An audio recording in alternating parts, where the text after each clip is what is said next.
10 things to do before coming to the US.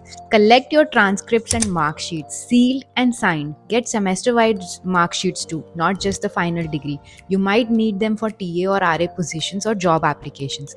Carry extra passport size photos in US format with white background. You'll need them for passport renewals, visa and OPT forms, or even for job related paperwork. Printing them here is expensive and annoying. Learn basic cooking, not just Maggie. A few simple Indian dishes can save you on bad days emotionally and financially. Plus, you'll get sick of eating outside very quickly. Buy a universal power adapter. The US has different plug types. Also, carry an extension cord with multiple sockets, super handy if you're living with roommates. Back up all important documents, scan and upload your passport, visa, I-20, admission letter, vaccination records, insurance papers, and anything else you'll need to your Google Drive or email.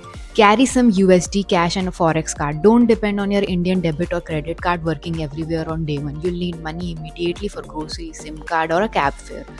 Check your driver's license rules. An international driving permit might let you drive for a few months, but it won't count as a legal ID in the US.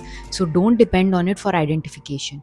Make a note of the apps you'll need here, like Zelle, Venmo, Uber, Google Maps, DoorDash, Lyft, etc. You can't download some of them in India unless you change your app store region, so make a list and set them up once you arrive.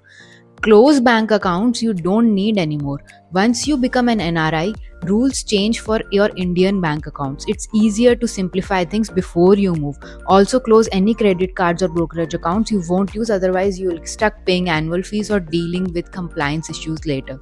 Soak in all the time you can with your family and friends. You'll miss small things, dinner table convos, chai breaks, and those evening walks more than you expect. It might be months or years before you go back, and this is something no one prepares you emotionally.